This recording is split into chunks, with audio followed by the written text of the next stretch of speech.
Hello and welcome to the Spiraling Higher podcast, hosted by me, Sam, mindset and manifestation coach. And me, Gina, your biz and mindset coach. We're here to support you on your spiritual journey by bringing you intimate and raw conversations about healing, manifestation, consciousness, and spirituality. We hope this podcast makes you feel less alone as you become aware of your patterns and limiting beliefs to uplevel your life, manifest like a boss, and together, spiral higher. Hello and welcome back to the Spiraling Higher podcast. Today is the day of the Lionsgate portal. So it's August 8th, and apparently the Lionsgate portal is open for, I think, about a week to 2 weeks, but today is the day that the energy is the most potent. However, I am also a believer that we have this power every single day of the year. We made up months, we made up days. And so it really comes down to your thoughts and beliefs and intentions behind any day. However, I do have to say, I feel the energy extremely strongly. There's two manifestations that are coming through for me on this day. And one of them is our podcast guest. And you guys, Gina and I both have been devout followers of this man.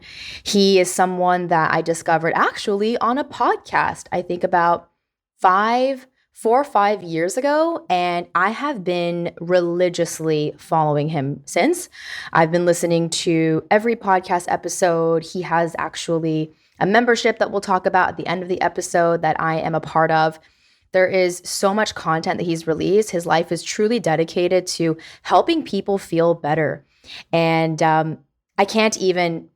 I really can't put into words how much his messages have resonated with me, have changed me, have really put me on this journey. I can honestly say that I would not be where I am without this man. And that man is Kyle Cease. He is a New York Times bestselling author, and he has this incredible gift of merging comedy with personal transformation. He actually, as a comedian, had 2 #1 Comedy Central specials and was voted as a #1 ranking on Comedy Central's stand-up Showdown, which I used to be a huge fan of, by the way. And so he was already such a successful, award-winning comedian and pretty much, quote unquote, had it all. And his story is actually one that I really resonate with, although I didn't have the level of fame that Kyle had, but I was one of those people who really got to a place where they reached the goals. They had made it to every milestone that they had wanted, and something was still missing, right? Because we had fallen victim to this idea of, I'll be happy when. And so even though he got there, he details in a lot of his books and podcasts and just so much of his content that there was something missing. The alignment wasn't there. And so he ended up dedicating his life to helping others and creating something called Evolving Out Loud, which is the community I'm a part of. And he is almost every day, I feel he's on there and speaking his truth and helping people heal. And so I'm just so honored to be, I can't believe I'm even saying these words right now, to welcome him to the Spiraling Higher podcast. I'm so excited to bring you his wisdom. And so I hope you enjoy this incredible conversation.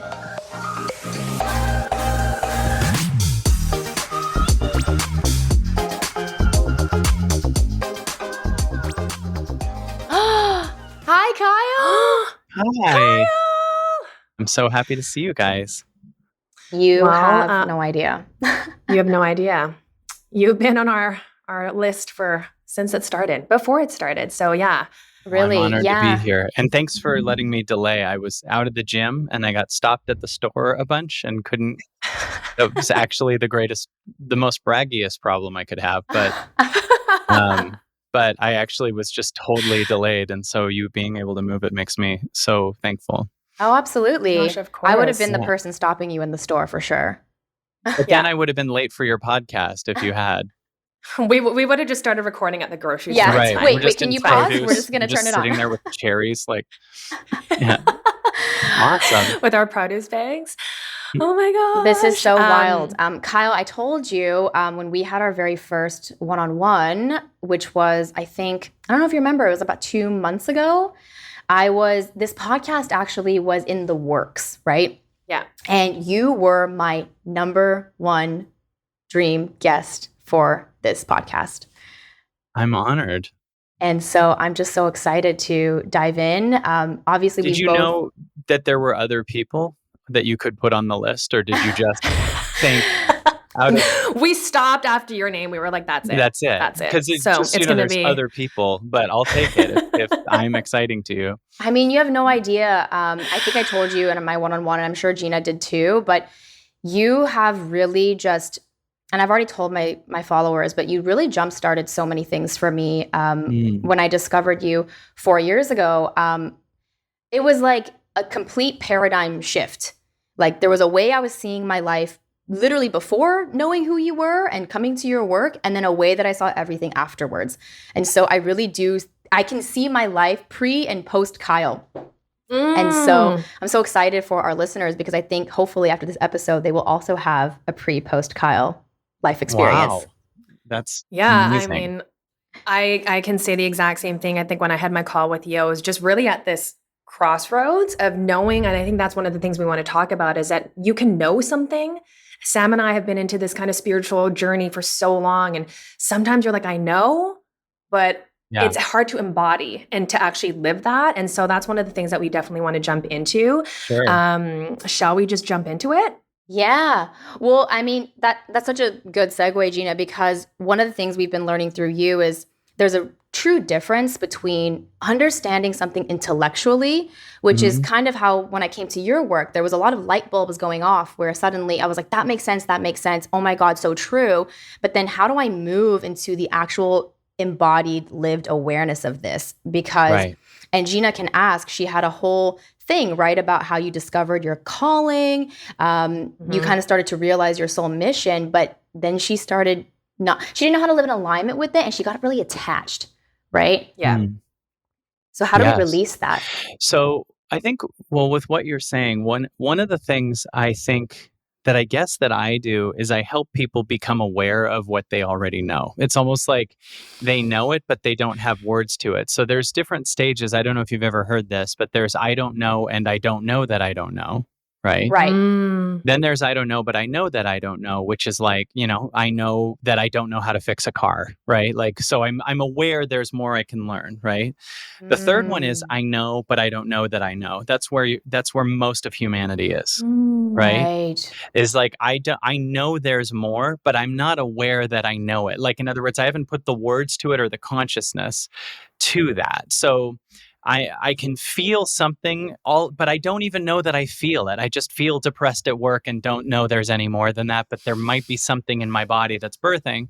And the fourth stage is I know, but I understand what I know. I know that I know. And that's where we're moving into, right? And so, as you said, there's these things that we understand intellectually and we know, but then we're living in a pattern that's kind of an older consciousness. We're living in a pattern that's the pattern that we think we need to live in to not get hurt by our parents or be abandoned by our parents.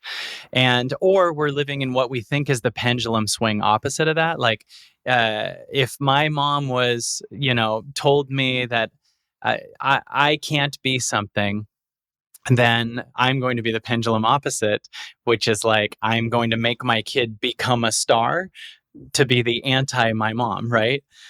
So, whatever it is, we have that. Like, if you have a pattern in your body, I don't want to be my dad. I don't want to be my dad. Well, what are you doing? You're not being what you are. You're just being not dad. So you have this energy in your body that is dad. You go to be not dad. What do I have to do? I have to encapsulate dad. I have to have a dad in my body. I have to unconsciously. And then I actively do all these things that are the opposite of that, but not my calling. So I don't know why I'm really tired all the time. I don't know why I feel off. It's because we're either being what we think we need to be to not lose what we think is love, but it's just attachment or pain, or we're being the pendulum opposite. We're being the anti something, which you don't want to be too.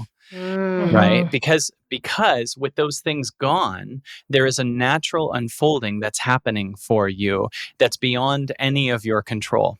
And the only Yeah. thing that's in the way is your control. Your orchestration of your change is actually slowing down the change. Like, we're on an elevator that's just Right. going up right now. And this elevator is just ascending. It's awesome. And we think we get love if we stay on floor 3.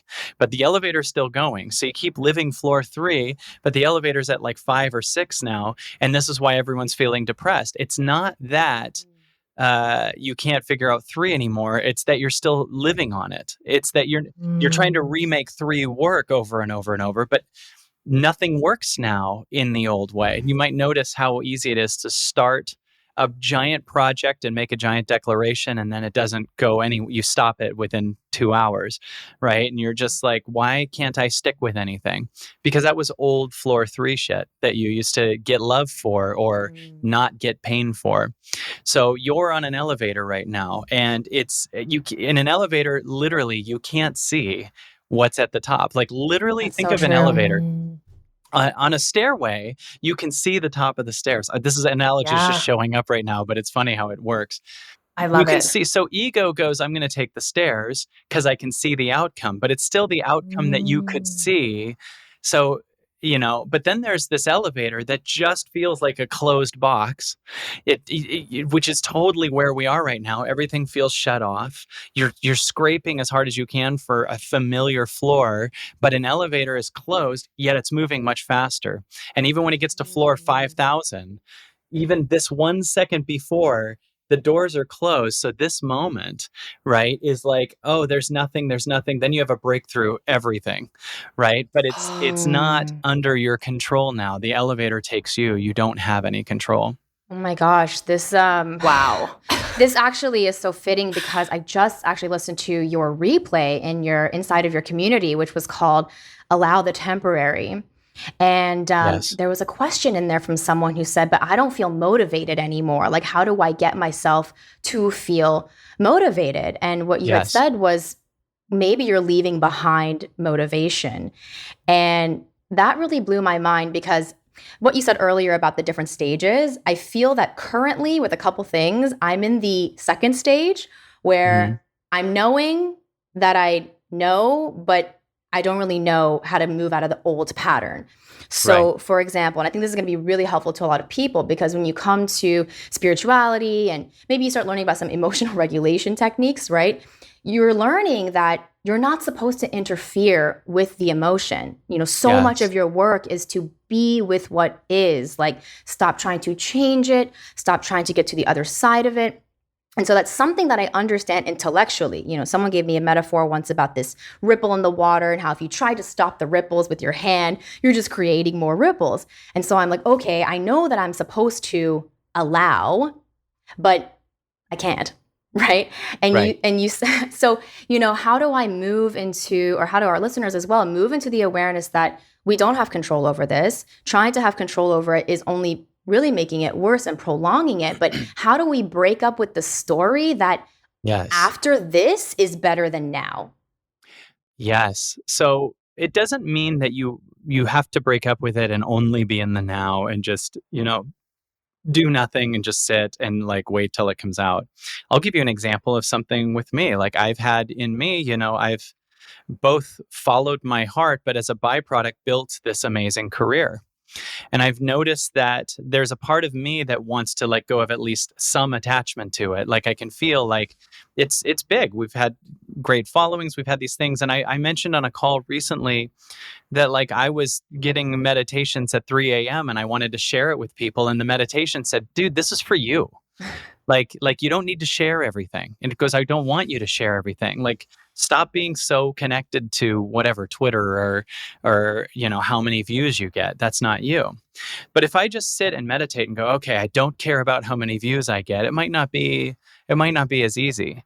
But I noticed that a higher excitement for me sometimes is to do something like take my daughter to a hike or a creek, right? I have a 5-year-old daughter. Now, this sounds like, oh, that's fun. And like up until this revelation, I've been a person who has a great following and this membership site, and we have a ton of videos and millions of views and everything.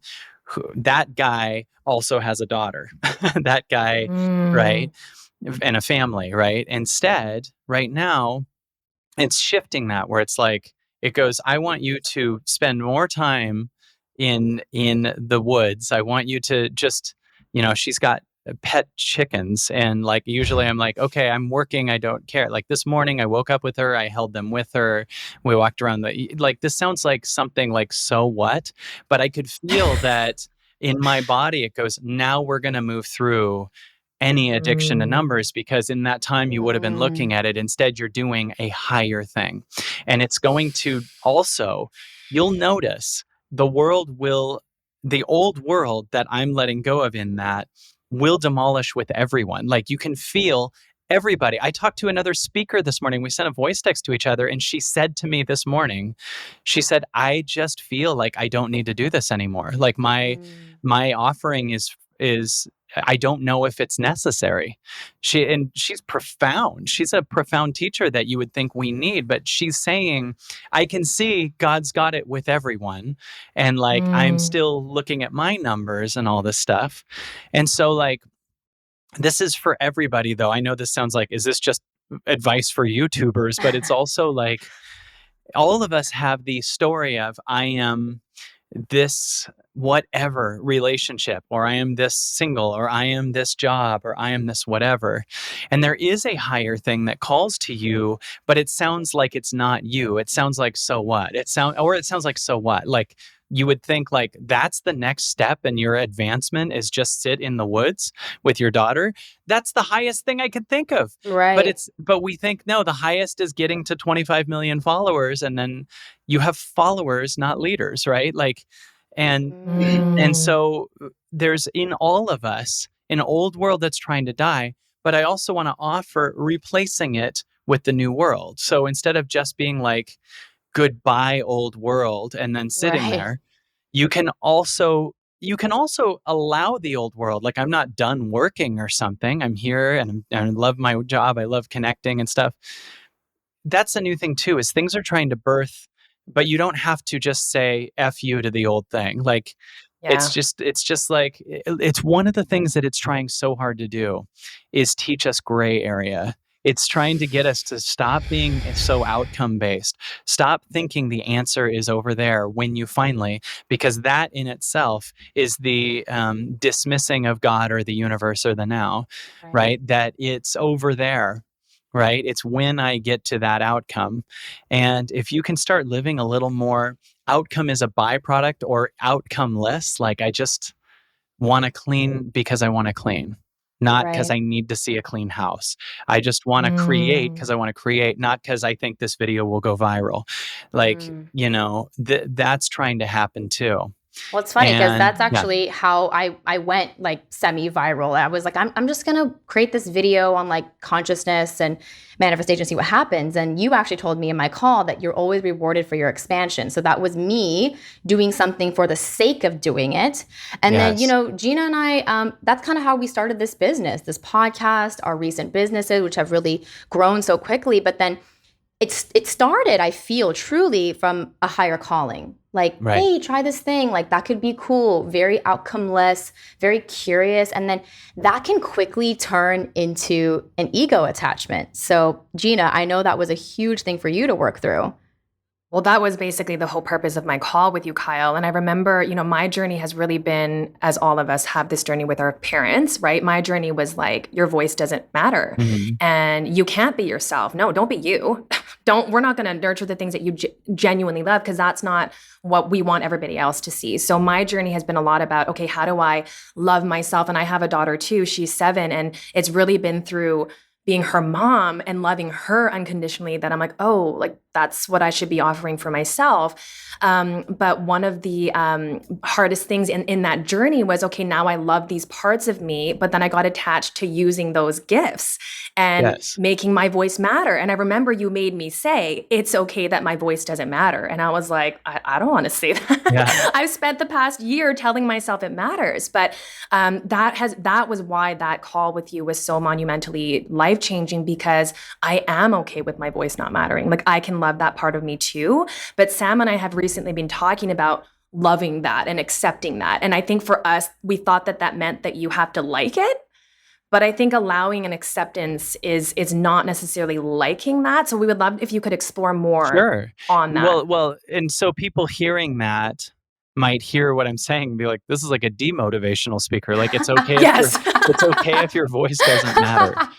Yes. But let me explain that. Like, there's an idea of what mattering means in our mind. That's where we give all our power, right? Like, it's okay if my voice doesn't matter is not you giving up or not creating or not having a voice. It's you saying to yourself, I love you no matter what the external result is.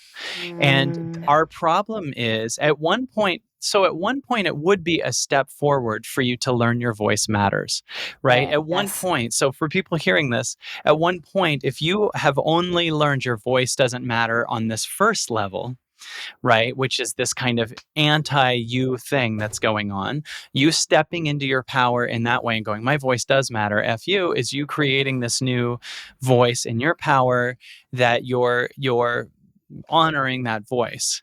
But now it's loved because it's seen by other people. Now it's loved because it matters, right? Yeah. It's loved because it matters. So we got to go through some stages of like you in the mattering level, right? Like where, okay, I get to kick ass and matter this way.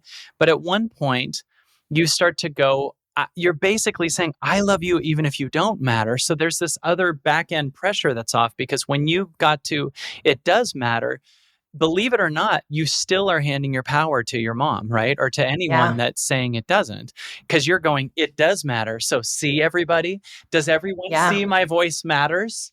I need you all to see, this is you giving your power away, right? And what I'm offering is a third level, is a different level of your voice is allowed to not matter because you're just love. So this creates this nice space so the voice can both relax and create, and it will usually create from a much higher frequency than I'm going to prove to everyone my voice matters. There's a cap on how much you can prove or do from this, I am going to show everyone my voice matters. In the old world, proving that your voice matters was actually needed. That was a step forward. The motivational world has a lot of show those bullies that they were wrong and show that X what they lost and show the thing. And you need some kind of driving force to get to an outcome. But if you get that outcome based on that driving force, then that driving force of that problem and their judgment can't leave, right? Because that's the source of why you had it. So if your drive to create a business is out of your FU to a parent that says you'll never make it, then you still have to keep that pain and that judgment repressed in your body for this business to succeed. Because the second that clears, this business was based on your I'm proving them wrong thing. But what happens when they don't matter? What happens when what they think doesn't matter? Because then you're finally free. And when you're free, what wants to be built will be built through you. And it's bigger than what our ego can build. So, that's what's happening, is it's getting us to stop. Like, it wants you to not need to prove to someone that your voice matters, because it already does, whether it rebelliously gets its voice out. Yeah, it does, whether you get 10 billion views or not. Right? It matters actually equally. I remember. Yeah, go ahead. Oh, I was just going to share one of the visualizations that you had me do on the call, and you kind of walked me through this, imagining my mom, right? My mom was yelling at me, like, be more like this person and get straight A's and go to university and do all these things. And you had me imagine myself as an inner child in a jail cell, and my mom's yelling at me and pointing. And then I'm pushing her out of the way and being like, don't talk to her like that. Like, leave, mom. Like, you're not going to talk to my inner child like that anymore. And then I come in and I'm like, you're going to make your voice matter. You're going to make it count, and you're going to use your gift. And I was like, oh my God, like that was such a huge epiphany for me, because I think that's what Sam and I have been talking a lot about, is how our ego can use our gifts or our calling against us in that way, that I thought I was doing something spiritual. I'm like, I'm trying to use my gifts. I'm trying to go out there, but I just replaced my mom's voice and just put a different mask on it. So instead of you saying you will not be a singer or a famous actress or whatever, you came in and said, you will be that. Right. And you kept the pain. And you kept the prison, right? So so that's an example of, this is the FU to mom that's talking. Yeah. Versus really the next step is to hear her. If she could talk, what would she say? Because she knows more about what's wanted for you than that rebellion against mom, right? She knows more. In fact, that's why in this time, I am, of course, a huge fan of freedom of speech, and I believe that we need it big time. But I'm a bigger fan of freedom to hear, because at this point, a lot of us are just a bunch of egos yelling at each other. Like if you just go on Twitter for 10 minutes, you'll get dizzy and tired, because it's just a bunch of egos with the freedom to express their hatred to the other political party, to the other whatever. And it's like, okay, you have freedom of speech. That mattered and really was needed during the civil rights time. That mattered, when Gandhi was doing his thing. But now our freedom of speech is like, we're old energies that are just screaming at each other. And there's a higher energy, both inside that inner child. Like, what do you want? Right? And the inner child doesn't talk in grandiose things usually. The inner child's like, I want a glass of water. I want to know you love me. I want to sleep early tonight, And it's still going to have a grandiose result that's a byproduct of you moving more in step by step than from day one being so locked onto, this is what we're doing.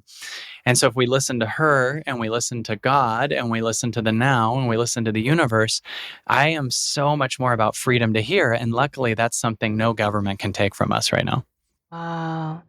Well, I think, what you said about the child and how their higher calling is to take the walk, take the nap, have the glass of water. I think we're just so conditioned to think that that's like the lower action, right? Because, whenever I do feel tired, I mean, Gina knows both of us, we've been such workaholics. Partially, I have to think that. And like you said, that part of that is, that was the right move, right? To be motivated and driven to do that. But now when I have these, as you would call, higher callings to take rest, right? Hear rather than speak. I am not trusting that is right. Doesn't feel like it's enough. It doesn't feel enough, right? And I'm telling my clients as well too. I'm like, okay, for a fact that rest is necessary, right? But you don't trust yourself to be able to take it, right? And so, how do we sort of trust, right? That is. If let's say a person or their family or whatever is just walking, they're on a trip to Las Vegas, okay? And imagine that they'd been in their house in whatever area and never left town, right? And then they go on a trip to Las Vegas for the first time. And this is an expansion, because this is this person's first time leaving their small town. So they're doing something that's bigger than they used to know, that's more expansive, whatever. It's fun.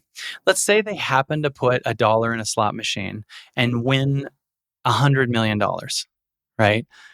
And they're just so excited, And that feeling is so exciting, and it hits them so hard that they want to feel it again. Yeah. So they go, oh, Las Vegas is the answer. Right. Not that I expanded is the answer. And that hit was so good, probably just like when you got millions of views or whatever, when you had a video go major viral. That's the answer. I want to feel that again. And the universe is like, no, you're capped in Vegas. You haven't seen the rest of the planet. And then the person's like, whatever that was, I want to feel it again. So they go, this is who I am now. I am a successful whatever. Right. And so it could be falling in love, right? If you've been single for a while and you did not have the courage to date, you go on a date, it's successful, you fall in love with the person. Now that person is Las Vegas. And and life is going, I want you to, you can still be with the person, but they're not the answer. Life is trying to go, I want you to expand past Las Vegas. And ironically, Las Vegas is a great example because if you go to Las Vegas, you can see people who have won once and are now living there, Yeah. right? That Yes. are at a slot machine for 12 hours a day, just trying to get that hit again. That hit, yeah. And now we have acclimated to that high is the truth, not the now. I want to feel the high of hitting 10 million views. I want to feel the high of falling in love. I want to feel the high of getting the raise. So everything is depressing that's not that high. And you're going to have a counter of low because everything that's high has an exact amount of low. That's why people in Vegas are also drunk and depressed the next day and everything, right? Because they had a high and then a low. So if I ask a person who just won 10 million in Vegas on a slot machine, what would expand them? But they just think that slot machines just pay out 10 million really easily. And do you hear how they'd have a hard time saying, you can see from our perspective, that person going out and sitting by a creek for a day would be so good for them because you can see they're roped in. Yeah. Right? Now, life is exactly as addictive and not as talked about as addictive as Las Vegas. In other words, we have anti-drinking commercials. We have don't do drugs commercials. We don't have don't overwork. Get caught. Yeah, don't get caught in your old story. In fact, the highest level to, at least in America, is the American dream is to get that house and retire. We're going to a consciousness that's going past Vegas. It's going, I'm actually going to make the Vegas thing crumble. So don't get too addicted to it or you'll be in a casino that collapses on you. So it's going, I need you to start getting, even if it's painful, I know you could go in there and gamble right now, but go sit in the woods. And it doesn't feel like it's anything. While you're in the woods, you're going to completely wish you were back in Vegas and wonder if you're making a mistake and know that there's another $10 million slot machine in there. And life is going, do you trust me or is it about your wins in Vegas? And that's happening for all of us with our jobs, with our... If I ask a person, this is a great analogy we could use. If I ask a gambler that we can see as a gambler, they hit 10 million and we know it's a fluke. We know the slots aren't all paying 10 million all the time, but their body feels like it is. And if I say to them, truly, what do you think is the most expansive thing you could do? What do you think they would say? Do it again. They would say, do it again. Yeah, let's try to get 20 million. Right. Well, it feels like if you don't do it again, it's almost like you're leaving it on the table. Like there's a part of me that's felt that where it's like, well, I was able to get this. So it's like, if I don't do it again, then I'm not going to, like, wouldn't I want more? It really is an addiction. And I coach my clients on manifestation. I tell them all the time, you have to break up with your manifestation at first because you're believing it's like your drug, right? It's not alcohol. It's not, whatever stimulants, but it is you believing you're going to feel better relief when you get that thing. And so we have to break up with that. So for anyone watching, we can all see how there's an addictive thing. Like, I want that ex to see me. That's their Vegas, right? Or just don't go broke and then be yelled at like my dad. Okay, this money prevented that from happening with this thing, so I'm going to keep going even though I hate this job. So, my leaving Vegas is massive more time with my daughter and just creating and really being in the presence. Do you guys know what yours would be? If you want to answer, I don't want to put you on the spot, but. I mean, I think mine is very similar. I was telling Sam even, it's been really interesting, the shift, because now that I'm in this level of awareness, I can see that adrenaline, manic obsession, like high that I would get from certain things that, again, I thought because they were spiritual or because it was my gift, I thought that was like what I was supposed to feel. Because even in manifestation, they're like, attract the feeling. So you try to, shimmy up these like really excited, high feelings. And I think I'm learning to kind of enjoy being in the middle. Like, I don't want to go super high and I don't want to go low. I want to be just here. And then that way you're not addicted to anything, because even yesterday I was at the grocery store with my daughter and I was like, this is the best. Yes. I could just feel the love in that. And it was better than, other things that I thought I could achieve. So I think that, mine is similar to yours. Well, and we know that's true because we've had experiences, right, Gina, where we're just together in the now, right? Like our recent trip, we didn't have any plans. We're just there. And I know how good that feels, but then I forget because a Vegas thing happens, right? Yeah. And then I'm like, ooh. And then it's like my brain immediately is like, more of that, please, more of that. And then all of my, I mean, it just, my purpose, my soul, my mission, it becomes so egoic. And then I'm Yes. like, I did it again with, you know, it was with the relationship before, it was with money before, but like now it's with my dreams too. And there was a part of me, and for Gina as well, that was like, do I have to give that up too? Right? It feels like you said, you don't have to give up the old story completely, but even when you do, you have to welcome in that you are stepping into something else. And I think for a lot of people, it feels like, it just kind of feels like giving up. I think that's what they're coming up against. Isn't there something? Yes, because we have a programming that giving up is bad, right? Like that letting go is also giving up, right? And what happens if something gets heavier? Like, don't you recommend if someone goes into a relationship and they start beating the crap out of you, that maybe you should let go of it and not keep fighting to make it work, even though it doesn't, right? So it's so funny because in the idea of failing, right? If you go to school and you fail fourth grade, you have to take it over again, right? Right. So failing is measured by you do it again. Ironically, people will stay in a 30-year job and keep going to the same job over and over and over again and go, I'm never failing. And it's like, you failed 30 years now. Wow. I'm not literally saying that. I hope they don't hear that as it's literally measured in that job. If it's your heart, that's fine. But you're staying back every time to retake something and then thinking that the opposite is failing, but you're staying in something. And I'm like, no, I don't want to continually retake the same grade. I don't want to take the same thing. So in some aspects, if it's truly a part of your highest, giving up whatever that looks like is a fantastic thing, because you're not giving up. You're releasing. Anything that you can let go of isn't you, right? Like anything you're capable of letting go of is already trying to fall off of you. And one thing that can really, really help is you can still have those things in your life. What we're trying to do is purge the attachment, right? You can have an incredible relationship and lose the attachment, meaning like, I'm not stuck on, you can't ever leave me. I'm not here controlling. People think that's love. The movies and songs made that love, right? That's not love. That is stuckness and codependency and attachment. And there's a reason why the same people that fall in love are the same people that are beating each other and controlling each other and yelling at each other and saying, you can't do X, Y, Z. And so the energy is like, you're my Vegas. So when you are understanding, you can let go of someone, and if they're the right one, they'll still be right there. You just are letting go of what's inside that says, you're like my mother, don't leave me, right? Don't abandon me. You're here so that I don't feel abandoned. That's not the role of a partner, right? You're here so that I don't feel unloved because I have a deep-rooted pain of abused or unloved or whatever. That's your role.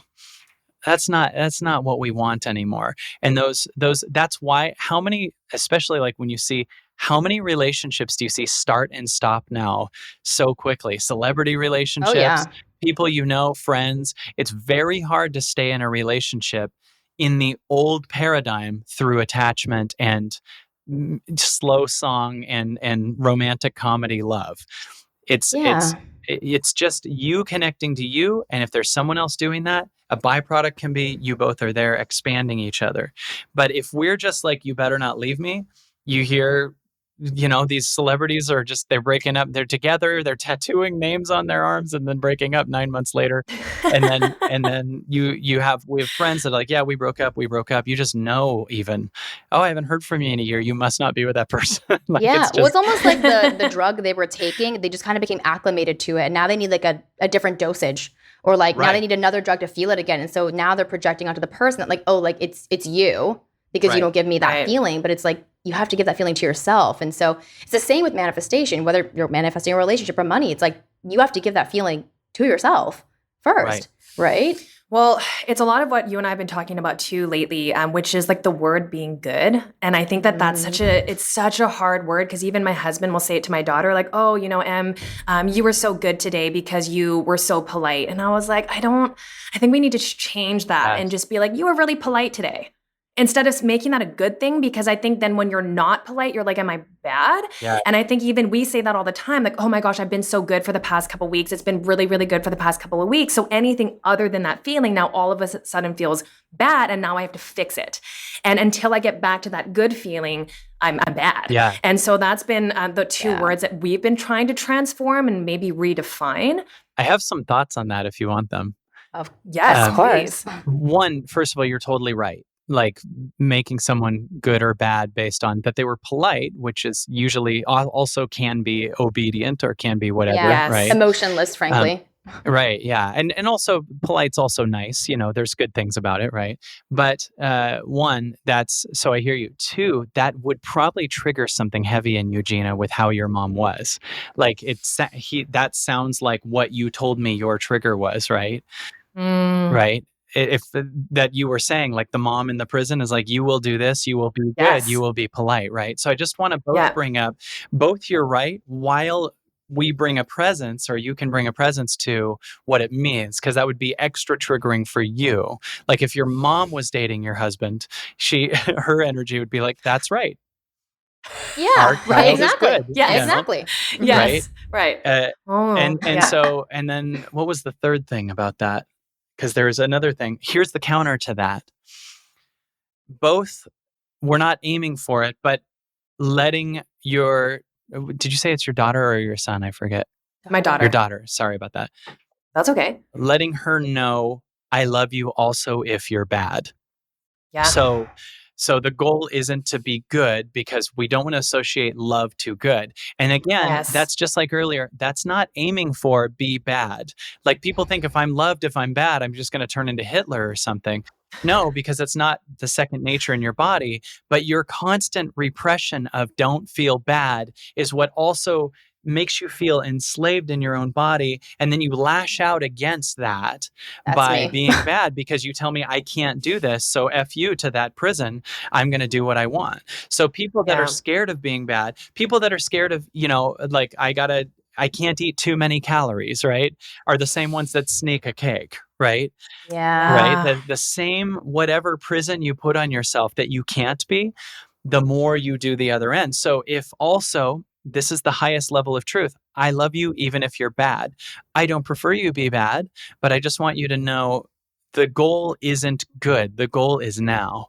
And you're going to have things that happen. And I don't want to add an extra level of shame to you as you're growing at 7 and need to know you're loved even when you do something that is bad. Right. Right. Yeah. I mean, that's why she's been the greatest mirror for me, because I mean, there's been so many times that it's been hard to forgive myself if I do notice I'm creating the same pattern that my mom did, or putting on a different coat and recreating that pattern with my daughter. And it's been hard to not beat myself up for it. But then when I see her mirroring that, I don't know, there's just been something about seeing her, how sometimes she then starts to think she's bad when she makes a mistake, that has then allowed me to be okay with my bad.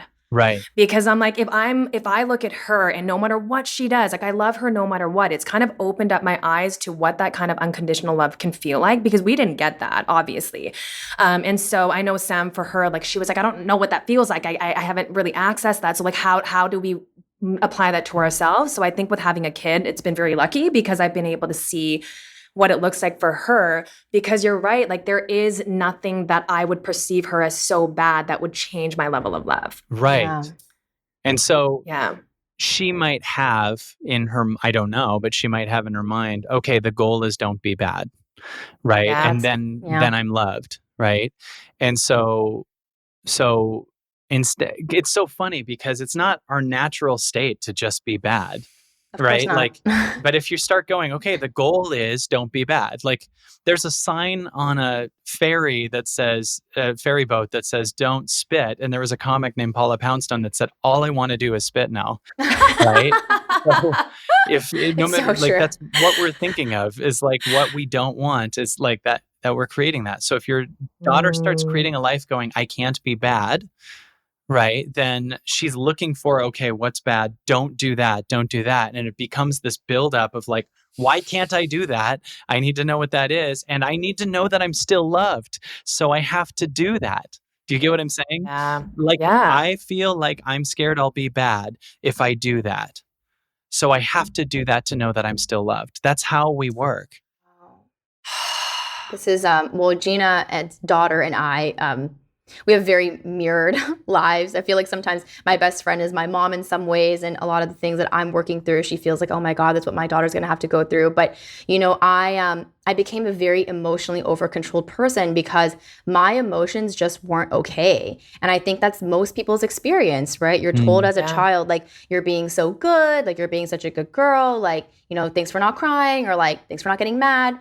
And I find it, very unsurprising that in most families, there's always like one golden child and one black sheep or one rebel, because like I was getting the love for being the good one. I was like making the good grades. I was like not really emotionally erratic. Like I was a good kid. And then my brother, who's amazing now, but as a kid, like he was just like completely going like left field. Like I'm going to get all the attention by being terrible because like I can't be the good one.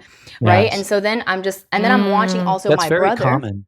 Very common. And then I'm watching my brother get punished for like his emotional outbursts, right? And I'm hearing my parents say things like, what are we going to do with him? Like, he's just so, like, he's so crazy. Like, why is he getting so upset? We don't know what to do. And so then I'm like listening in the corner thinking like, okay, never be like that, like ever, because like I'm the good one. And so then it's like my whole life is don't be bad, don't be bad, don't be bad. And so like, I'm just like, okay, I'm going to identify with being the happy, go lucky, cheerful person. And then as soon as I'm a human, right? I have an emotion. I can't let it be. It's like I want to get away from it so bad. And so coming to your work was so life-changing because you really taught me that I have to be with this. But I mean, I'm still on that journey. It's so fitting that we're having this conversation now because last week I was feeling just, oh my God, I was just feeling so sad, like so just not great. And I was just shooting myself in the foot over and over again with like, you shouldn't be feeling this way. Like, come on, like get back up, like kind of. Like it's been too long. Like, this is not necessary. Kind of pull yourself together sort of thing. And what's so ironic is this is like the don't spit. It's like I keep looking at what I don't want and it just keeps coming. And that's mirrored in my manifestation work, right? You're saying you want money, but you keep looking at not poor. And then it's like, it just keeps giving you that. Right. And so it's so ironic, but I don't know. I'm still on the journey of getting to the third stage where I can know fully without the old law of attraction would say instead of not poor to be just thinking of rich, keep thinking of that, but not poor still in here. Exactly. Yeah. Right. And in 2006, maybe when that came out, that would have worked because imagine that the universe's flashlight wasn't as on as it is now. So it was under the thing, but we didn't know it was down there. Right. So like imagine that when we go law of attraction, just change your focus. Okay. Right now, the deep rooted dark trauma is still in there. So even if you change your focus to just think rich, it's still there. And imagine that God is taking this flashlight right now on all of us in the last 2 years, especially, and just is shining it deeper. And it's like it was shined to here, but now the deeper trauma that's in our body and our stomachs and everything like that, it's like all coming to light, and it's coming to light everywhere. All the darkness that's happening in the world right now and with us personally has existed for the last 100 years. It just hasn't been seen. So we were kind of like water skiing on top of the ocean of our emotions. And like we never went in the water. And so now we're trying to keep water skiing when we now know there's a ton in the ocean. So we can't. Right. Yeah. So I know that wasn't quite all that you were talking about, but like that's there, right? Like the one level is like, oh, okay, my problem is I'm thinking of darkness. Well, I'll just think of light all the time. That the darkness is there, but now it's in our face and we can't get it out. Now we're changing that. It's like we're being collectively all called to do the shadow work, and there's people in different stages of that. The ones who are like, I don't know what I don't know, and so I just feel like shit. And then there's like, I think Gina and I kind of, frankly, more in the second stage than the third, which is like, okay, like I know that this is there, but I don't know how to move past the story and the pattern. Right. We have glimpses. Sometimes that's more painful. Yeah. That's more painful. Is that because we have these tools? Because that's what her and I do sometimes where I'm like, okay, I'm just going to meditate. Like, okay, that didn't work. Okay, I'm going to journal now. okay, like, where's the signs? Where's the signs? And when we keep on using now these tools that work, quote unquote, but for, again, with the wrong lens, we're doing it to fix us instead of just doing it to be and to just be within ourselves. And I know sometimes for us, we need to take a break from even the spiritual practices because we're also using that to fix, or we're in it with the wrong intention. And I want to bring up your book, Kyle, because I'm in the middle of reading and listening to it at the same time. And one of the things that you talk about is just this, to let the emotion pass through you, because the more that we try to resist it and suppress it, it's just going to keep getting bigger. And one of the things that you say is, state the fear, state the thought, and then you follow it up with saying, I love that. And, I'm afraid that they're not going to love me. I'm afraid that my voice isn't going to be heard. I'm afraid that I'm going to be sad forever. And I love that. And so, but then you also say that you have to mean it. And so I think that's the part that some people get stuck in of like, but that's not working. I don't mean it. So is there something wrong with me? Am I so unlovable that like I can't even like love myself? I think sometimes that's the pattern that comes in. So yeah, well, love your thoughts. So it's funny because yes, if you're saying I love that and trying to get rid of it, you don't, right? So let's think of how we're talking to these emotions. These emotions that we're talking about, I'm feeling scared, I feel off, and I love that, I feel dark. They're past children from your childhood that are trying to come up and be seen. They're literal children that have not left your body because you had traumatic moments cover them up. So if you have a moment that scares you, your dad screams a little too loud and you go, okay, I'm going to achieve so I never feel that. You've now created an alter ego. You've created a different identity that you think is you. So when you start to go, oh, like if I let go of this, then I feel that pain again. Then I got to go back to this false me again. But if you instead allow the pain to be there, I feel scared and I love that, right? You're actually hearing it. And it's funny because in the last 2 years, that switched from I love that to you're allowed to be scared in my body. Right. Yes. Right. And because if I took my actual daughter, let's say she comes into this room, she's 5 years old and says, I don't feel loved. Wouldn't it be weird if I said, well, let's run you down the street and take you to a neighbor and put some makeup on you and tap dance in front of them and maybe they'll like you. That's no different. I've literally laughed at you saying that for years. Yeah. It makes no sense. Well, and but imagine that's how we are to ourselves. Oh, I don't feel loved. Okay, I'm going to chase that person to like me. I don't feel loved. I'm going to get more YouTube views. I don't feel loved. That's us abandoned. And by the way, every time I do that, I'm abandoning her. So if you do that to you, you're abandoning you. So when you come up with an external solution to the pain in your body, you just cover it up again. You just push that kid back in the box. But if you instead really get present and go, okay, it's triggering this in me, I'm just going to be present with it. And you just sit there and you get so present and it's totally, truly allowed to be here. That made me so mad when that woman said that about me. And then you just sit there and instead of retaliating or posting about it or doing something or fixing or drinking, you just sit there present for it. And what did I feel in that? I felt unseen. Oh, that's where it starts to be emotions, right? Yeah. I felt unseen. I felt alone. I felt unloved. You're literally out of the blame and you're on the feeling, right? So loving that is like really important because if Vivi was like, I feel sad and I'm like, okay, and I love that. Why are you still here? Yeah. Well, that's actually how I talk to myself. That's what I'm like, great, love that. Now let's get over it. Like, and it feels like I have almost like this arbitrary ticking time clock of how long I'm allowed to feel that way. It's kind of like, okay, and it's because my mom would say like, okay, when you stop acting like that, then I'll talk to you. Like when it was like kind of like, okay, when you're over that, like, then I'll give you my attention and respect. So it's like, I'm just not allowed to be. Yes. And the ultimate goal was mom seeing you over what you felt, right? Like you can just feel the bypassing of her and going, the ultimate goal in life is mom talking to me. Yeah. Right? When you're done with this nothing crap with your emotions, I'll talk to you, right? Or whatever it was, when you get through it. So you have an energy that gets through it. That's trying to die right now. That's why I feel so terrible. Oh my God. Because it's like, I'm trying to like kill it. And it's like, oh, hanging on for dear life. Yeah. And I see it showing up right now. Yeah. And it's so beautiful. And it's interesting to be able to see from the outside of my thing by hearing you guys and what you're going through, because my perspective is you're just on elevators that are going up and you can't Yeah. get out of it, right? You're just ascending. And then we have this other sidekick that's trying to kind of lead the ascending, speed up the ascending, get somewhere else, orchestrate the surrender, orchestrate the ascending. And you can see that that's what's happening. It's just like, what if I did it? And then finally, it's just what you just did, Sam. It's just like, you saw where it came from. You saw the ultimate goal is mom talking to you. So I'm going to speed up what I feel. And what a great lesson for parents too, for them to not be like, Wow. okay, when you do this, I'll talk to you. And that's what matters. Like, it's really big to be like, imagine if mom was like, tell me what you're feeling while you are feeling it. I don't really know what that's like.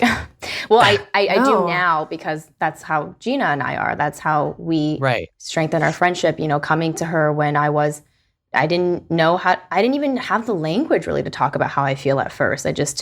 Initially she was just like, what's wrong? Like, are you okay? And I was like, I don't know. Like, I just didn't. Oh my God, you were so resistant the first time you opened up. Yeah. And it shows too in the way we treat others, because I think truly the way we judge and treat others is really the way we're talking and judging ourselves. And I often do that even with my partner sometimes, where it's like I can see that he's emotionally having a thing, and I'm like, all right, when you're done with that, I'll be over here. Like, I don't know how to, because I can only meet someone at the level that I can meet myself. Right. And so I can't meet my own emotions, and then someone else's emotions trigger mine, which then honestly brings me so much compassion for my mom, because like she couldn't meet her emotions.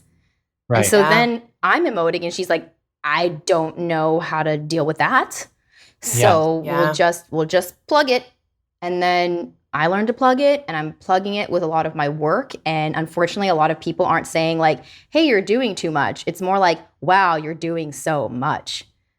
And so then I'm like, yes, love for everything I'm doing. I'll never stop doing anything.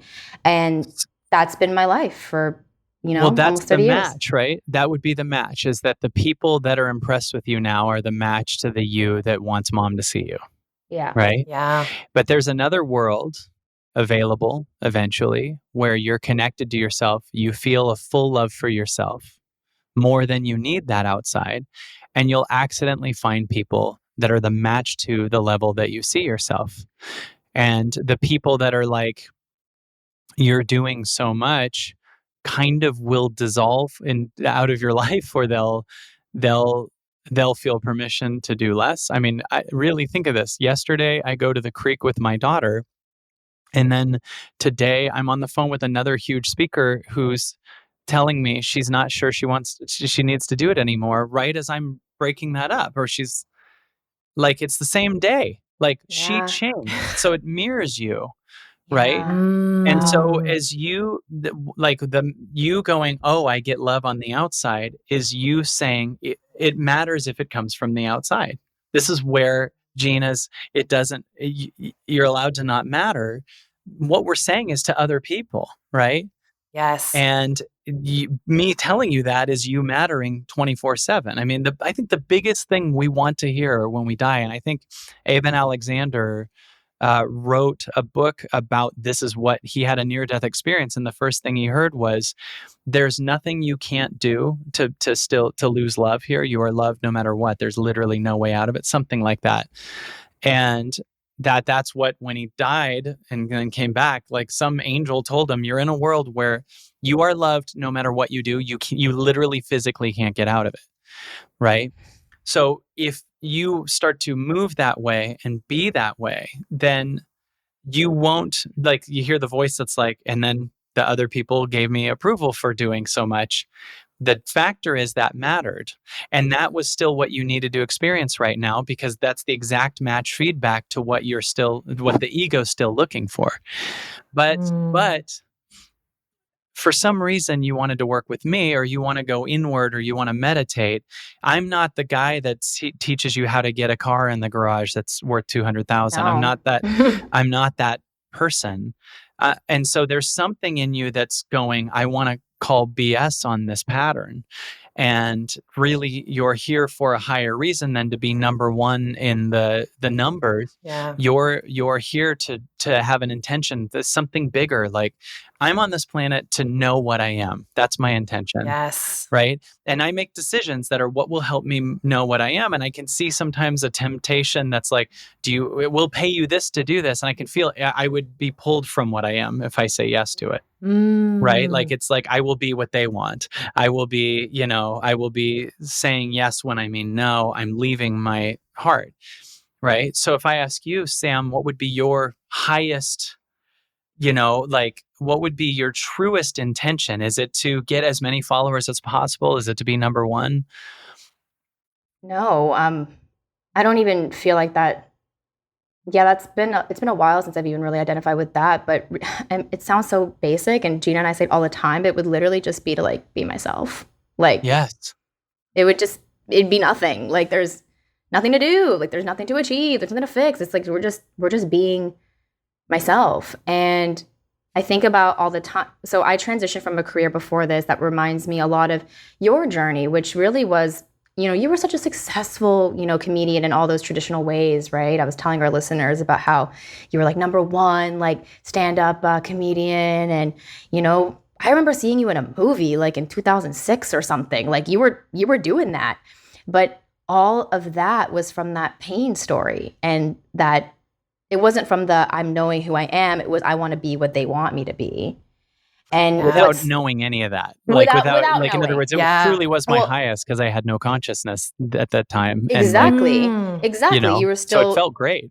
Of course, it still felt like I am what I do, right? That's the first phase. And then so we have to do a lot in order to be big, right? We're just trying to make ourselves bigger. And then it's so beautiful watching you create what really is truly from your highest, but I don't even think you could have known that it could have been this, or I think there was a part of you that I'm sure felt like complete death when you realized that comedy wasn't it, because you were like, but that was my Vegas.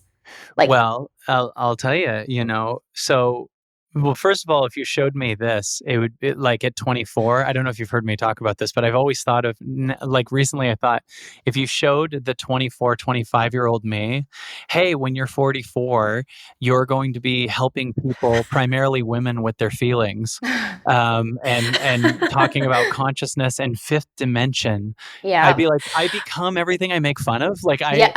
I like, literally, as a stand-up comic, like, everything like that was corny and nothing. Totally.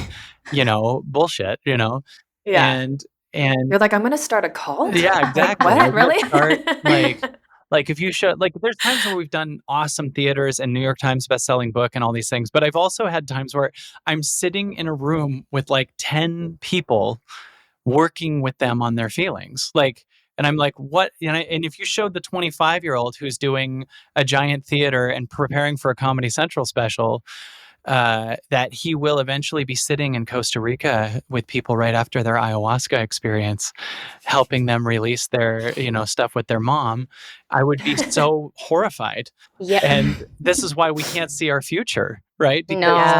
Because what I'm doing now is truly what organically was wanted for me. And it probably will run its course too in one way or another. And then something else will unfold. And I bet you if you show me now what I'll be doing in 20 years from now, I'd be horrified. I don't even know if I'll be alive. But like, I don't, I don't know. Like, and so I forget what your question was, but it was leading to that. Like, when I let go of stand-up comedy. Yes. Yes. When I let go of stand-up comedy, I had a very awesome career going. I had two top Comedy Central specials. I had one that won in 2009, this thing called Comedy Central Stand-Up Showdown. They would have 100 of the best comics, and people voted on it. And I ended up winning that. I also ended up totally encouraging it. Like, I was thanking people by name for voting for me. So, but I won like best special of 2009. It was an honor. It was crazy. And then as time went on, I just felt like I've done my dream career. Like, I just felt like I got tired. I didn't want to get on I noticed I don't want to get on a plane. I don't want to headline that club. I don't want to be gone. I don't want to live in a suitcase. I don't want to, whatever. And also, because I was becoming so positive, I noticed more and more of a separation between me and the other comedians, and the world that I was in. Like, I was starting to look crazy to some of them, like, as I'm Yeah. I becoming really remember. positive. Yeah. And so I then at one point let go for a year, and I did have in that year many major things happen where I started doing the lecture circuits, and I started so many exciting things started birthing. I was suddenly working at Agape. I was friends with Michael Beckwith. I was touring in these other. I was getting 10 times the work actually, and Yeah. and because I was in my own market now, this comedy transformational thing that was like just Yeah. my thing, kind of the way I wanted to do it. And I remember though having a moment where I saw a comic that used to open for me, like as a lead in like a Will Ferrell movie or something like that. Mm-hmm. And I had this Mm. major, did I make a mistake? And like I started watching all of my peers become household names. And I started seeing like, I mean, I was on a show on Comedy Central with Tiffany Haddish and Amy Schumer and Bert Kreischer. Wow. And I was co-headlining events with Daniel Tosh, and I was working with all these people I worked nightly with Dane Cook. I was working with all these people that became major famous. And I had this Yeah. voice in me that goes, did I make a mistake? And it was really big. And it was like, if 99% of the house was on fire, did I make a mistake? And then this little string is hanging down going, just grab me. I know you can't see it, but this world that you want, that you're wondering about. I understand. And where they all went is perfect. It's not for you. I got a world for you. I need you to trust me. I need you to not start calling comedy clubs up and go back in. I don't want you to call a booker. I want you to just stay unsure. And then I remember I would have bouts of massive crying, like a release, like Yeah. an hour of scream release almost of like, I'm choosing this. And it was like, and I would watch my followers dwindle as they were all comedy fans mainly on like Facebook or MySpace or whatever. It would go down.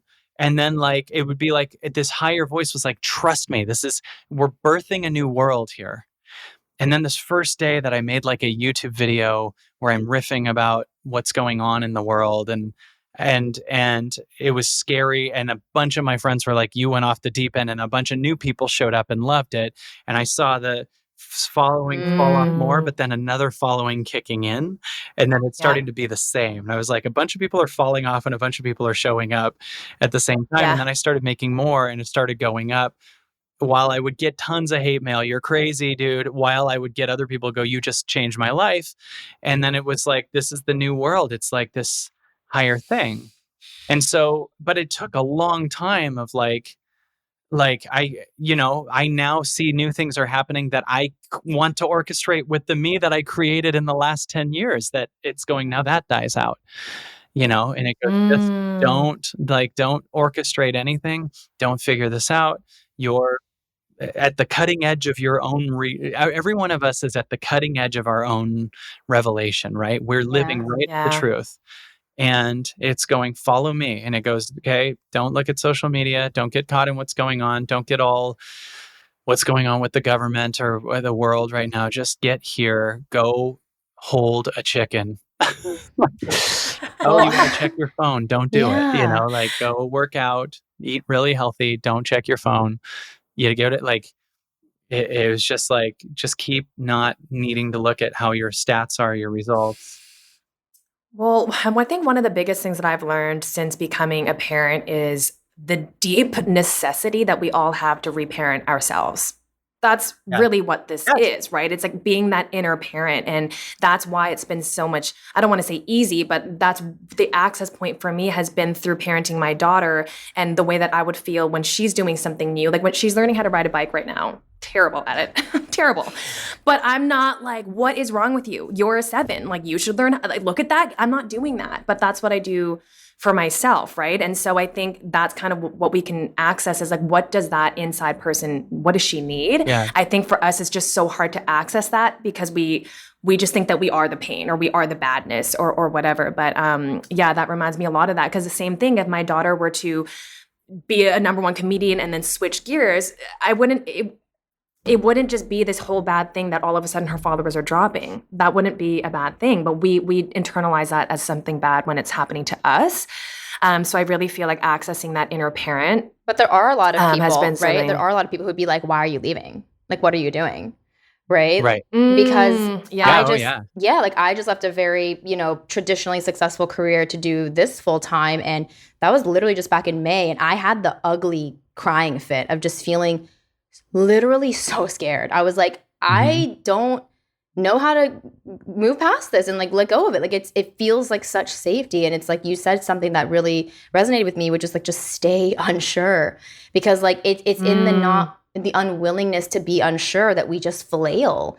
And then that's the attachment. It's like the unsureness is so uncomfortable. So we need to attach. We need to know that there's going to be this result over here. We need to go for the Vegas thing because that will make us feel sure. And one of the things that's been really just kind of moving through my body and awareness is that like none of that is even sureness. Like there is no sureness. The actual only sureness is the now. That's it.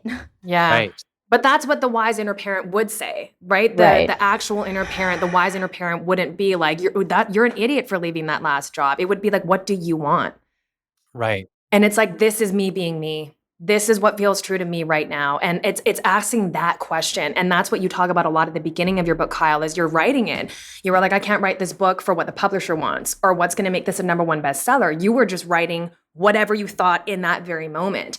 And that's been how I've been navigating through my life on a daily basis now. Like whatever you and me are creating, even Sam, like with this podcast, it's like, let's just create it today. And not necessarily worry too much about what's going to happen in the future. We can dream about that, but we're also okay if that doesn't work out, right? So I think, again, like accessing that, what does that inner Sam need? And I think in that moment, the part of you that wanted to stay in the old job was the old Sam. Yeah. Right? Well, and what if the thing that feels sure is also in itself collapsing? Meaning like, what if you're going Vegas, I made $10 million, so I'm staying here, but you don't know that a giant wrecking ball is coming to Las Vegas, right? Well, in other words, the old world in itself is completely collapsing. So where you think you see certainty, it, without your control or anything, is also collapsing. The irony in that is that I was a realtor and the real estate market is just like, womp womp. Like it was literally so hot in the past 2 years. And those were my best years, which aligned with what was going on due to unseen, uncontrollable forces. And now things are slowing down. Like literally, even if there are some clients I haven't even told that I'm not in real estate anymore, but like no one's calling me.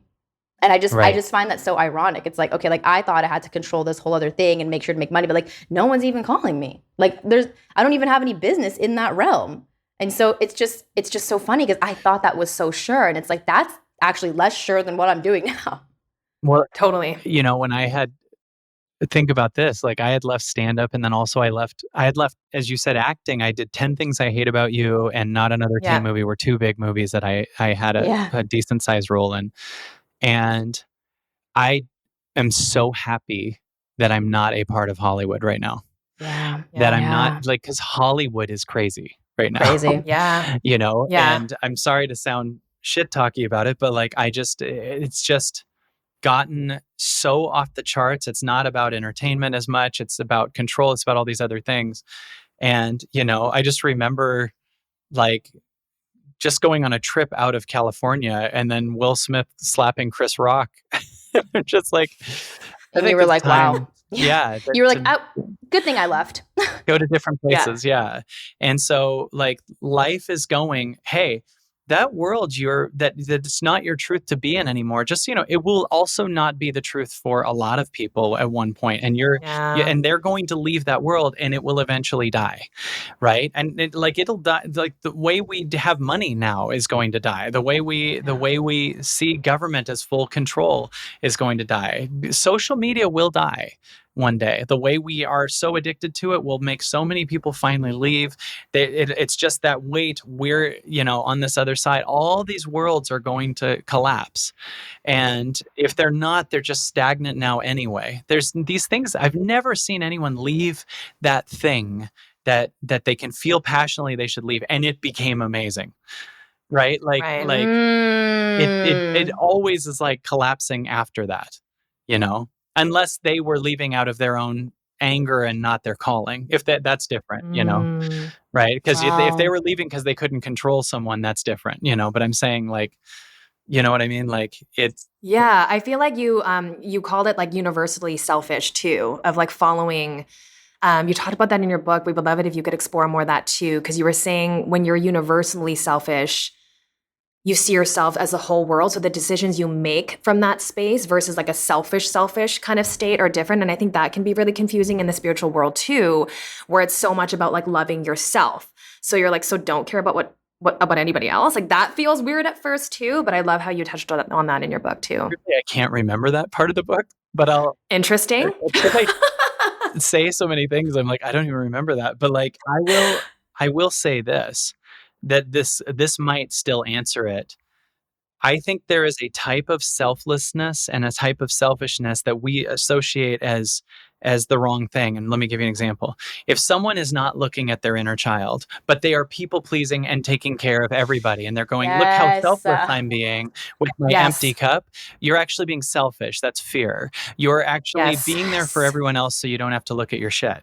And also, there can be someone who takes a break from that and goes inward and raises their own vibration and is seen by the people that are usually in a narcissistic pattern or a control pattern as selfish. Yet what Yes. they're doing is filling their own cup up. There is nothing better for the world than your vibration rising. And I love David Hawkins' books, Power versus Force, Letting Letting Go, go. Transcending Mhm. Levels of Consciousness. Like, he's incredible. And it talks about, I really believe in this, the number that you're emitting, that he literally shows in the scientific way that they create this. Yeah. There's a number for shame, there's a number for pride, right? That's 175. I can't remember shame, like 50, right? Or guilt or whatever. Yeah. And then it goes all the way up to 1,000, like some Christ consciousness highest Yeah. Joy. aspect. And once you hit 200, you go into a selfless phase. You're in service to others. But service to others isn't only directed in, look at how much I'm doing for everyone else, right? Yeah. It's directed in the vibration you're at. So many people are in what they think is service to others, but it's actually out of their fear and control. It's And so actually, it's, I think yeah, it's a level of pride. It's right. pride right before courage. Yes. Yeah. Yes. Hell yeah, you know the Yeah. things. Yeah. So courage is 200, right? So it's Yeah. like we're going into this higher thing. And so, you know, one of the things it says in the books that really makes sense is a person that's at like, I don't know the numbers, but a person that's at like 500 is counterbalancing like 20 million people or something like that. Yeah. Right. Yeah. So 20 million people that are under the number, so that the collective number is actually above 200, even though there's more people under it. Right. And so we're moving to a world that's actually more selfless. And Yeah. in the last 2 years, I believe that number went up dramatically because so many people let go of their heavy things. They meditated. There's also a massive heavierness to people that didn't do that work, but it's counterbalanced by much higher numbers of a lot of people awakening themselves and changing. So you going up in numbers in your highest. So yeah, a person who's just received a ton could go to a physical service to others by donating some time or doing something. But a person that's like exhausted and over exerting themselves, and because they don't want to look at the trauma from their childhood and is constantly doing, that person is actually being selfish because they're actually using other people as an addiction, thinking that they're helping them. So, Yes. so we're here to go, okay, you'd be in service to others by showing people you can receive since you've never done that, and go up. So that's a way that I would kind of combine selfish and maybe universally selfish. I just can't remember what I said there, but That's basically Yeah. it. That was basically it. That was amazing because it's really that when you are vibrating in your greatest expression and you're being the you you're supposed to be, or the you that's within, it's like you do bring up the average of everyone around you almost, Yeah. right? and I in think the whole that world. It's not even just Yes. everyone around you. Because we're It's part like, of the collective. yeah. Yes. It's so crazy that we're talking about this selfless thing because that was my most hated video. I actually created a video and posted on TikTok about how people pleasing is selfish. And I was explaining it from this perspective. Maybe it wasn't delivered properly, but there were some people who were like, yes, this makes sense. And there's other people who were like, oh, this is so terrible that you're telling people who are like, dealing with their trauma of how to help people that it's selfish. And I'm like, that's not what I was saying. But it's funny how the people who are so afraid of being called selfish, they want to be seen as generous. But what they don't realize is that by actually being selfish, that you can be more generous, right? You can give more to these people. And the new Kyle solution to that would be like to tell the energy, you're allowed to be selfish in my body. Because you see the false selfish here. The selfish is measured by an old consciousness of parents judging you for being selfish. Yeah. Right? It's the same kind of thing as like, I want to matter to the outside. It's like I'm measuring my selfishness based on my parents for someone who didn't do what their highest was, and then think that they need to justify that they didn't do their truth. So they want to tell you that if you follow your heart, you're being selfish. That happens all the time.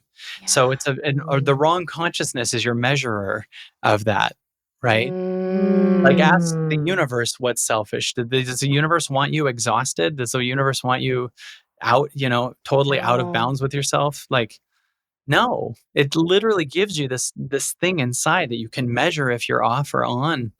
If you're in service, if you're overexerted, that energy that tells you to say no to that dinner with that person when, and you're like, well, I don't want to be selfish, so I will say yes. Well, now you're totally lowering your vibration and it's affecting the entire world. You're doing what you don't want to do and you're calling it, I'm not selfish. And it's like, you're wrong. Yeah. I think of it as if we are going to raise the vibration of the collective, like ours is included. Right. So it doesn't actually make sense to like reduce yours to like raise someone else's. It's like you just replace yourself. You can't actually. Yeah. You can only help people at the level you help yourself. Right. So you literally can only understand other people's potential from what you've found in yourself. So people that haven't hit theirs will totally not be able to pull you up. Right. Same thing. Right. That's why I always tell my clients, I'm like, your ideal client is your past self. Right. Like, because you've been there. Like, you're not trying to help someone ahead of you. Like, you're helping the old you, your old story. Right. Oh my gosh. Wow. By the way, I have to go in a little bit just because I know I get to watch my daughter while Vivi, Christy right? does something. Yes, Vivi's amazing. I don't want to go because I have to tell you guys, you're so aware and you're so doing real work and you're such heroes on this planet. Because you're not just using your status at one level, you're really deciding to go cutting edge on yourself and really find your highest truth and bring it to the world. And you won't be at first externally rewarded by people that you're used to on that same level. And you're going to feel some things fall, but you're going to have other people that come in. And if you go, there's a great line in Law of One that says, this changed my life. It says, if you serve one, you serve all. So even if you have one follower, it's no less than having 10 million. And know that you being in your highest truth and speaking it and bringing in guests or having conversations at this level is such a higher service than you being at the achiever status and having 10 billion followers, more than people on the planet. Like we need to know the frequency more than the actions. You know what I mean? Wow, I'm just opening my heart. I know, I'm like fully receiving that. Because that's actually what got us to start it. We were like, are we okay with like literally one person? And maybe that one person is just like us. Like, is that okay? Yes, that counts. Yes, 100%. Because we were like, you said that to me, Kyle. You were like, you count. You can be that one person. Yeah. I was like, all right, goal achieved. And I was like, perfect. I'm already done. And that's what makes everything feel so much like less pressure because I'm like, am I happy? Check. That's good enough, right? And I think again, really now for me, the failure, quote unquote, is denying myself or not listening to that voice or not taking those steps from what does that inner Gina really want to do right now. And I had to repeatedly tell myself, it's okay if you fail. It's okay if you put yourself out there and make this video that you were so nervous to make. It's okay if everybody thinks it sucks. That is okay in my body. And that took some time. But I think that's also giving my daughter permission to be okay when she fails. I think that's been another thing. And for Sam, I feel like her and I have been those mirrors. Like when I see you fail, I'm like, that's okay too. And it's, I think like you said, it really does give permission for everyone to be themselves and to be okay with all the different versions. Well, I really believe the only reason we're on this planet is to learn unconditional love. And unconditional love loves failing. It loves mistakes. It loves being bad. It loves not mattering. It loves all those things, right? So you guys are beautiful mirrors for each other. I'm so excited you have each other because we sometimes need one reflection. We do. Outside of us, just one voice. Like if the Superman's alone on the planet, can I have one Wonder Woman or can I have one other person? Because otherwise I think I'm a crazy person that can fly and I shouldn't be. But if you find one other superhero, then you're like, okay, we're going to reflect the highest to each other. And it's so big to have that. Yeah, and just Well, thank oh my you, God, a couple Kyle. of just final things. But Yes. the fact that you're even on our podcast is such a reflection of where we are now in our consciousness. It really shows how much we've spiraled higher on this journey. And it's the name of our podcast, which brings us to our final question, which is that what is the lesson that you've had to consistently spiral through? What's the one that you've had to continue to relearn over and over at higher levels of consciousness? It's just now. Like it's like you're trying to get to the now. Oh, that's over there. That it's oh, it's this answer. I achieved this. Nope, it's just now, right? Oh, we got seen this way. It's just now. It's oh, I got the person in my life. It's just now. And then all those things are still enjoyed, but through the now, not through the things. And and that's so much more profound because you feel so much more full in your body the whole time. And no matter what's happening, you feel it. And then you can just double up on the positive things, but from this full, complete place in yourself. And it'll still do it. I'm going to forget it a bunch and it's fine. Yeah. Like it's really, that's the other thing. It's like, I can't control this and I forget that most of the time, but okay, you tell me what to do. I have no idea how to orchestrate this. And we forget so that we can remember. Yeah. And it's so fun sometimes too. We'll look back at this life and be like, God, remember when I thought this whole darkness was caving in and it was all this sadness and everything? It's like, what an adventure. Like we're in this 90-year movie that we forgot we signed up for. And it's just so incredible if you get this as a movie. It's part of it. Oh, thank you so much, Kyle. Thank you. Thank you so much. I guess the best place for everyone to find you, I mean, let us know, kylecease.com. That's where absolutely everything is, right? Yeah, and there's also absolutelyeverything.tv. So we have a membership site that is so unbelievable. I'm in there. It's incredible. Yeah, it's got thousands of people now, and it's amazing, and it's so fun, and it's, for the people watching, Sunday morning, I do a meditation and a talk about oneness. Monday morning is we riff. It's totally possible. It's this exercise these people get together and go into breakout rooms and do. Tuesday night, we have that too. Tuesday morning, we have different guests. Wednesday night, I do a Q&A and shift people. You watch people. You can come on and be shifted by me, have me work with you, So it's got about 1,000 hours of backlog content in it too. Yep. So you got all my live stage events and all of our archive talks and everything. I promise you'll shift and it pays for itself over and over and over and over. And it's awesome. So it's absolutelyeverything.tv. I literally recommend it to everyone. Same. My favorite new thing you've added is the hot seat. Yes. That's been really good. I watched one a couple weeks ago that was exactly what I was going through. And I was texting Sam the whole time, like, oh my God, they're talking about it. I swear everything is connected because every single time I'm not like picky about which one I choose. I just kind of like pick the one that calls to me. And like every time it's like, I needed exactly that. I don't know how, but my higher self, whatever, knew that was the one for today. And so thank you for gifting us your wisdom, your higher self, and your time. Yeah. Oh, I'm so honored to be with you, and totally happy to be your guys' friends, and we can do more of these. And anytime you want me, I'm here. I already know this is going to be the most downloaded episode, so we'll have to have you back. Yeah, we'll have to have you back for sure. I'd be honored. I can't wait. Thank you. Kyle. Have fun with Vivi. Yeah, have the most amazing day, and enjoy your week. Thank you guys. So much love to you. We'll talk soon. So much love. Bye. Okay, bye-bye. Thank you so much for listening to this honest conversation. We hope it brought you peace, clarity, and a little bit further along your spiritual journey. If you loved this episode, it would mean the world to us if you left us a 5-star rating and review so we can bring you more conscious conversations, spiritual topics, and guests. Here's to spiraling higher.